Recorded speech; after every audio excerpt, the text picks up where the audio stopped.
Respected all parents and all my dear students, very good morning all of you. Students, welcome to the SST class. Today we will read a new chapter in history and the name of the chapter is Devotional Paths to Divine. So all the students, this chapter is going to be very interesting for you. अब तक हम लोगों ने जो chapters पढ़े थे उसमें colonial rule के बारे में पढ़ा कि कॉलोनियल रूल के कारण किस तरह से हमारे सोशल, इकोनॉमिकल, पॉलिटिकल फैक्टर्स में चेंजेस आए थे। तो उन सभी चेंजेस को जानने के बाद, भारत की जो इकोनॉमिक कंडीशन को जानने के बाद आज हम जो चैप्टर पढ़ेंगे वो उन सबसे बिल्कुल अलग है।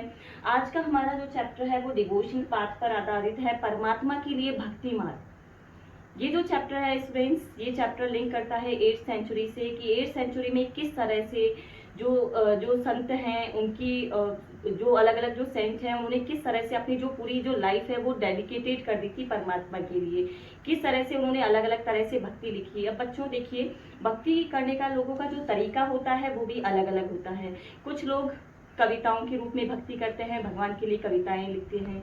कुछ लोग क्या करते हैं, कुछ लोग पूजा पाठ करके भक्ति करते हैं। तो जो भक्ति करने का लोगों का तरीका है वो डिफरेंट है। तो अलग अलग सेंट ने किस तरह से अपनी जो लाइफ है वो डेडिकेट की थी या लोग भगवान की जो भक्ति है वो किस तरह से की थी, वो हम इस चैप्टर में पढ़ेंगे। So all the students, before starting the chapter I just hope that you all students are watching the videos carefully provided by your teachers. जो भी आप लोग को टीचर्स प्रोवाइड कर रहे हैं वीडियो, आई होप आप सभी बहुत अच्छे से देख रहे होंगे। टीचर्स जो मेहनत से वीडियो बना रहे हैं, जो वर्कशीट आप लोग को सेंड करते हैं, तो बच्चों आप लोग को राइटिंग और लर्निंग वर्क अच्छे से करना है, वीडियोस अच्छे से देखने हैं। वीडियोस के देखने के दौरान आपको कोई भी प्रॉब्लम होती है तो आप उसी वक्त अपने टीचर से पूछ सकते हैं। So now students, let's come to the topic. देखिए, डिवोशनल पाथ के अंतर्गत हम यही पढ़ेंगे कि अलग अलग जो सेंट थे उन्होंने किस तरह से भगवान की भक्ति करी थी। कुछ लोगों ने भगवान के लिए गीत गाकर उनकी भक्ति की, कुछ लोगों ने कविताएं लिखकर भक्ति की, कुछ लोगों ने पूजा पाठ करके भक्ति की और कुछ लोगों ने कव्वाली गाकर भक्ति की। तो इसी तरह से हम उन सभी के बारे में पढ़ेंगे, अलग अलग सेंट के बारे में इस चैप्टर में पढ़ेंगे। बट बच्चों, उससे पहले हमारे लिए जरूरी है कुछ कीवर्ड्स को जानना। ये जो वर्ड्स हैं ये हमें चैप्टर की एक्सप्लेनेशन के दौरान बार बार देखने को मिलेंगे, इसीलिए आइए जानते हैं कुछ कीवर्ड्स को। नंबर फर्स्ट है हेजियोग्राफी। तो देखो बच्चों, हेजियोग्राफी क्या होता है? राइटिंग ऑफ सेंट्स लाइफ, किसी भी सेंट की लाइफ पर। सेंट का मतलब आप लोग जान गए होंगे, जो संत होते हैं, संत महात्मा जो होते हैं, तो किसी भी संत की लाइफ पर जो भी लेख लिखे जाते हैं तो उन्हें कहा जाता है, उन लेखों को कहा जाता है हेजियोग्राफी। नंबर सेकंड है बच्चों विठला। विठला आप लोगों ने कई बार देखा होगा, सुना भी होगा शायद। विठला क्या है? A form of Vishnu. ये भगवान विष्णु का ही नाम है। तो कई जगह पर भगवान विष्णु को विठल नाम से भी बुलाया जाता है। थर्ड है बच्चों हॉस्पाइस। हॉस्पाइस का मतलब क्या होता है? House of rest for travellers. देखिए, इसमें क्या होता है? हॉस्पाइस का मतलब होता है जो तीर्थ स्थल पर जाने वाले जो भी ट्रैवलर्स होते हैं तो उनके लिए रेस्ट हाउस बनाया जाता है। और इन रेस्ट हाउस को बनाने का जो मेन जो पर्पस होता है वो पूरी तरह से धार्मिक होता है। जो तीर्थ स्थल में जाने वाले जो भी ट्रैवलर्स होते हैं तो उनके लिए जगह जगह पर हमें रेस्ट हाउसेज देखने को मिलेंगे और इनका जो पर्पस होता है वो पूरी तरह से धार्मिक होता है। तो इस तरह के रेस्ट हाउस को कहा जाएगा हॉस्पाइस। नंबर 4 है बच्चों dargah. It is a tomb of a religious saint in Muslim community. Dargah क्या होता है? मुस्लिम कम्युनिटी का एक मतलब मुस्लिम कम्युनिटी में जो भी रिलीजियस जो सेंट होते हैं, जो धार्मिक संत होते हैं, तो रिकॉग्नाइज्ड एज अ पिलग्रिमेज, यानी जो भी धार्मिक संत होते हैं मुस्लिम कम्युनिटी में, तो उनके लिए जो जगह बनाई जाती है जहाँ पर वो ठहरते हैं, जहाँ पर वो रहते हैं, तो उन्हें कहा जाता है दरगाह। तो ये टॉम के रूप में होता है। तो बच्चों, इन कीवर्ड्स के बाद अब हम चैप्टर के कुछ और टॉपिक्स को डिस्कस करेंगे। जैसा कि मैंने अभी आपको बताया कि अब हम अलग अलग संतों के बारे में पढ़ेंगे कि अलग अलग संतों ने 8th सेंचुरी में भगवान की भक्ति किस तरह से की थी, किस तरह का डिफरेंशिएट था भगवान की भक्ति करने के तरीकों में। भले से ही उनके तरीके अलग अलग हों, लेकिन उन सभी का जो मेन पर्पस है वो एक ही था और वो था भगवान की भक्ति करना। तो आइए बच्चों, इस तरह से हम ये जो हमारा जो चैप्टर है वो पूरी तरह से बाकी के चैप्टर से डिफरेंस है, तो ध्यान से हर एक टॉपिक्स को देखना बच्चों। तो हम ये जो चैप्टर है वो ई बुक के थ्रू डिस्कस करेंगे. Now I am going to present ebook before you. Just have to notice all the points. You have to watch the video carefully. If you will have any doubt and you can ask me after this video. बच्चों देखिए, आज की video में हम चर्चा करेंगे new religious developments in North India. North India में जो डेवलपमेंट्स था वो किस तरह से हुआ. धार्मिक जो डेवलपमेंट है धार्मिक क्षेत्र में, तो वो डेवलपमेंट किस तरह से हुआ उसके बारे में आइए जानते हैं.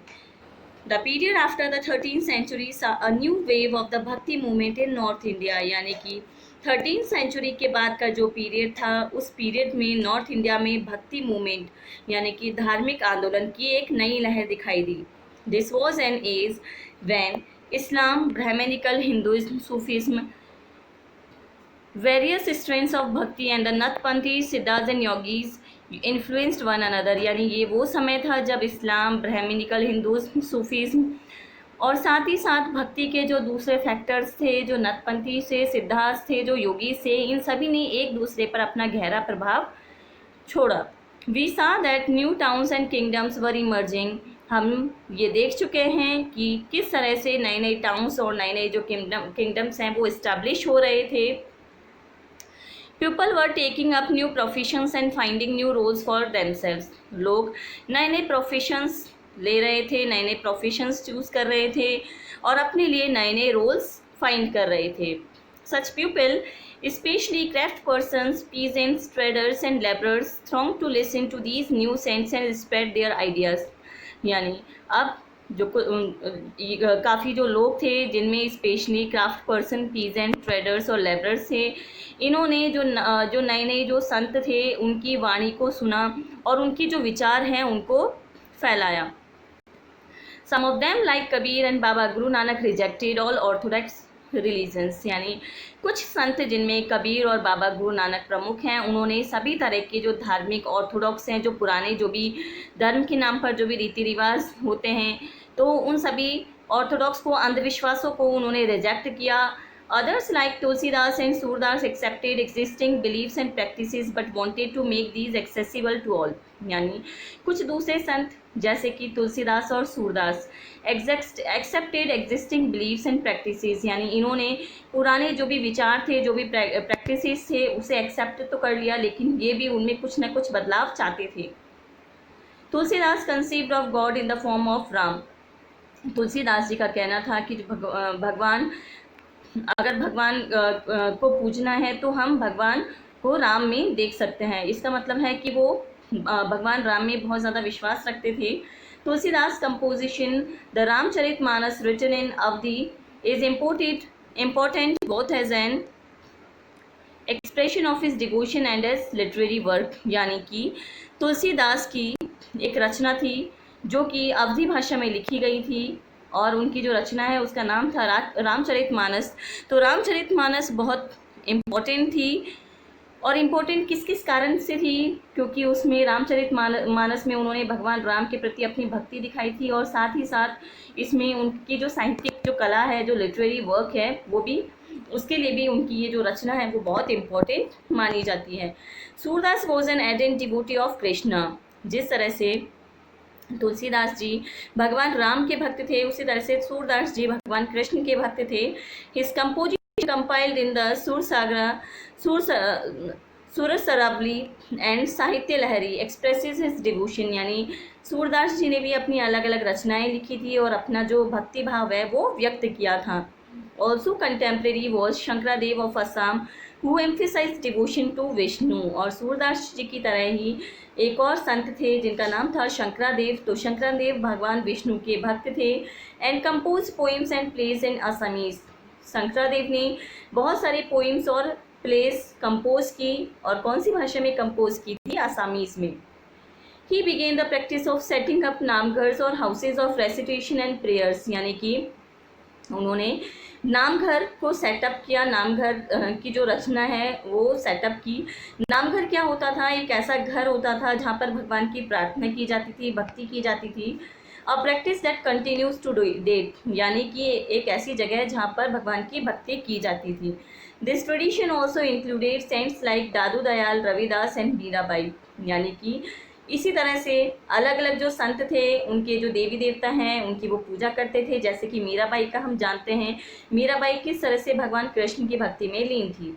Mirabai was a Rajput princess married into the royal family of Mewar in the 16th century. Mirabai एक राजपूत प्रिंसेस थी जो जिनकी शादी 16th सेंचुरी में मेवाड़ की रॉयल फैमिली में हुई थी। Mirabai became a disciple of Ravidas, यानी कि मीराबाई स्वामी रविदास की शिष्या थी। A saint from a caste considered untouchable, Ravidas ji untouchable caste के संत माने जाते थे। She was devoted to Krishna and composed innumerable bhajans expressing her intense devotion। यानी कि मीराबाई भगवान कृष्ण की बहुत बड़ी भक्त थी और उन्होंने भगवान कृष्ण के प्रति इतने बहुत सारे भजनों के द्वारा अपनी जो भक्ति भाव है उसे एक्सप्रेस किया। Her songs also openly challenged the norms of the upper caste and became popular with the masses in Rajasthan and Gujarat।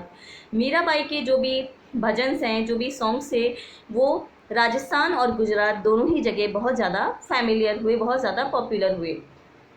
A unique feature of most of the saints is that their works were composed in regional language and could be sung। यानी कि बच्चों जो भी संत जो भी भजन गाते थे, जो भी रचनाएं वो कंपोज करते थे, उन सब की सबसे खास बात ये थी कि वो क्षेत्रीय भाषाओं में लिखी जाती थी एंड कुड बी संग, और वो गाई जा सकती थी। They became immensely popular and were handed down orally from generation to generation. ये सारे जो भी भजन हैं, जो भी रचनाएं हैं, ये एक पीढ़ी से दूसरी पीढ़ी तक हैंडेड होती चली गई, हैंडेड डाउन होती चली गई, यानी कि एक पीढ़ी से दूसरी पीढ़ी में ट्रांसफ़र होती चली गई। Usually the poorest most deprived communities and women transmitted these songs. यानी बच्चों क्या होता था कि जब एक पीढ़ी से दूसरी पीढ़ी तक ये जो भजन हैं ये ट्रांसफ़र होते थे, तो कुछ कम्युनिटी के द्वारा, कुछ पुअरेस्ट जो लोग हैं उनके द्वारा इनमें कुछ ना कुछ चेंजेस किए जाते थे, often adding their own experiences. ये लोग क्या करते थे, इन भजनों में अपना खुद का एक्सपीरियंसेस भी ऐड करते थे।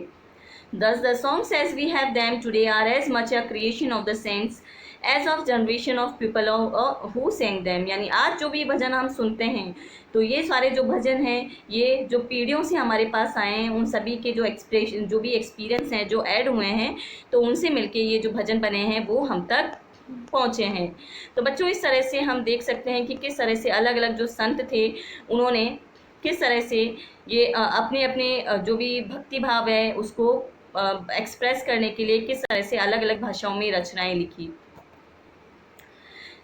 They have became a part of our living popular culture. और आज ये सभी जो रचनाएं हैं जो कि अलग अलग संतों द्वारा लिखी गई हैं, आज वो सभी हमारे पॉपुलर जो कल्चर है उसका एक पार्ट बन चुकी हैं। तो बच्चों अब हम जानेंगे a closer look Kabir ji के बारे में। Kabir who probably lived in the 15th-16th century, यानी कबीर जो कि 15 से 16 सेंचुरी के बीच में जो जिन्होंने अपनी लाइफ जी थी, was one of the most influential saint. यानी ये जो भी प्रमुख जो भी संत हैं उनमें इनका नाम भी लिया जाता है। He was brought up in a family of Muslim जुलाहास और we were settled in or near the city of Varanasi. यानी इन्होंने मुस्लिम परिवार में, मुस्लिम जुलाहा जो परिवार है उसमें उन्होंने जन्म लिया था, जो कि कहाँ पर था, वाराणसी के पास। We have little reliable information about his life। हमारे पास कबीर जी के बारे में ज़्यादा इन्फॉर्मेशन अवेलेबल नहीं है। We get to know of his ideas from a vast collection of verses called Sakhis and Pads said to have been composed by him, sung by wandering bhajan singers। यानी हमें कबीर जी के बारे में जो भी जानकारियाँ प्राप्त होती हैं वो केवल उनके द्वारा, जो भी रचनाएं हैं, जो भी भजन लिखे गए हैं, केवल उन्हीं के द्वारा हम इनके बारे में कुछ अनुमान लगा सकते हैं। अदरवाइज हमारे पास कबीर जी के बारे में कुछ ज़्यादा रिकॉर्ड अवेलेबल नहीं है। Some of these were later collected and preserved in the Guru Granth Sahib, पंचवनी and बिजाक। यानी कबीर जी की जो कुछ रचनाएं हैं वो बाद में कलेक्ट की गई और उन्हें प्रिजर्व रखा गया गुरु ग्रंथ साहिब में, पंचवानी में और बिजाक में। Kabir's teaching were based on a complete, indeed vehement rejection of the major religious tradition. His teaching openly ridiculed all forms of external worship of both Brahminical Hinduism and Islam। तो बच्चों ये भी जो इनका भी मानना था कि अगर भक्ति करनी है तो सच्चे मन से करनी चाहिए। ये भी जो बाहरी दिखावा होता था, जो भी बाहरी जो ब्राह्मणिकल हिंदुज़्म और जो इस्लाम जो एक्सटर्नल वर्शिप करते थे उनकी ये पुरजोर विरोध करते थे। The pre eminence of the priestly classes and the caste system. Caste system में ये विश्वास नहीं रखते थे। The language of his poetry was a form of spoken Hindi widely understood by ordinary people. इन्होंने जो भी रचनाएं लिखी थी वो हिंदी में लिखी थी और वो लोगों द्वारा, ऑर्डिनरी लोगों द्वारा आसानी से समझी जा सकती थी. He also sometimes used cryptic language which is difficult to follow. उन्होंने कभी कभी कुछ अलग ही लैंग्वेज का, जो इनकी खुद की जो ओन लैंग्वेज है उसको फॉलो किया, जो कि डिफ़िकल्ट हो जाती थी समझने के लिए. Kabir believed in formless supreme God. Kabir ji formless supreme God में विश्वास करते थे and preach that the only path to salvation was through bhakti और डिवोशन. और इनका मानना था कि मुक्ति का केवल एक ही मार्ग है और वो है भक्ति. Kabir drew his followers from among both Hindus and Muslims. तो बच्चों, कबीर जी के जो फॉलोअर्स हैं वो हम हिंदू और मुस्लिम दोनों में ही देख सकते हैं. A closer look, बाबा गुरु नानक. तो बच्चों, कबीर जी के बाद आइए अब जानते हैं बाबा गुरु नानक के बारे में. We know more about Guru Nanak 1469 to 1539 than about Kabir. यानी गुरु नानक जी के बारे में हमें कबीर जी के बारे में जितना हमें ज्ञान प्राप्त होता है उससे कहीं ज़्यादा हमें गुरु नानक जी के बारे में प्राप्त है. बोर्न एट तलवंडी नानक साहिब इन पाकिस्तान. यानी कि गुरु नानक जी का जन्म तलवंडी में, जो कि पाकिस्तान में है, वहाँ पर जन्म हुआ था. He travelled widely before establishing a centre at Kartarpur. यानी करतारपुर में सेंटर इस्टेब्लिश करने से पहले उन्होंने कई जगह पर यात्राएं की. A regular worship that consisted of the singing of his own hymns was established there for his followers. तो बच्चों देखिए, a regular worship that consisted of the singing of his own hymns were established there for his followers. यानी उनके जो भी followers हैं उनके द्वारा इनकी जो भी रचनाएं हैं वो कंटिन्यू वो फॉलो की जाती हैं. Irrespective of their form, creed, caste और gender, his followers act together in the common kitchen. यानी कि गुरु नानक जी के जो भी फॉलोअर्स हैं वो बिना किसी क्रीड, कास्ट और जेंडर के, बिना किसी इनके भेदभाव के कॉमन किचन में एक साथ खाना खाते थे. द सेक्रेड स्पेस दस created by Guru Nanak was known as Dharamshala. यानी गुरु नानक के द्वारा जो एक पवित्र जगह क्रिएट किया गया था उसे धर्मशाल कहा जाता था. It is known as gurdwara, जिसे कि आज गुरुद्वारा भी कहा जाता है. तो बच्चों देखिए, गुरु नानक जी के बारे में जाना, आज हमने कबीर जी के बारे में जाना, मीराबाई के बारे में जाना. तो बच्चों, इस तरह से हमने इस चैप्टर में क्या देखा कि भले ही जो संत हैं उनकी जो भक्ति करने के जो तरीके हैं वो अलग अलग थे, पर इन सभी का जो मेन पर्पस था वो एक ही था, वो था भगवान की भक्ति. इन सभी का मानना था कि अगर मुक्ति पाना है, अगर साल्वेशन पाना है तो उसका एक ही मार्ग है और वो है भक्ति. तो कोई संत ऐसे थे जो भगवान विष्णु को मानते थे, कोई संत ऐसे थे जो कृष्ण को मानते थे और कोई संत ऐसे थे जो लॉर्ड शिव को मानते थे. तो ये सभी जो संत हैं वो किसी एक पर्टिकुलर गॉड में विश्वास करते थे और उन्हीं गॉड के लिए ये भक्ति के गीत गाते थे. उन्हीं गॉड के भक्ति के दौरान ही अलग अलग रचनाएं लिखते थे. जैसे कि मीराबाई का एग्जाम्पल हम देख सकते हैं कि मीराबाई जो है वो भगवान कृष्ण की बहुत बड़ी भक्त थी और उन्होंने जो भी रचनाएं लिखी थी, जो भी भजन गाए थे, वो सब भगवान कृष्ण की भक्ति में गाए थे. तो इस तरह से बच्चों, ये चैप्टर हमारा यहीं पर एंड होता है. इस चैप्टर में हमने जाना कि किस तरह से भक्ति की जा सकती है, भक्ति के जो तरीके हैं वो कौन कौन से हैं. तो बच्चों, ये वीडियो आपको ध्यान से देखना है. कहीं पर कोई भी डाउट होता है then you can ask me any time. So till then, all friends, keep learning, stay home, stay safe, take care all, and thank you for watching this video.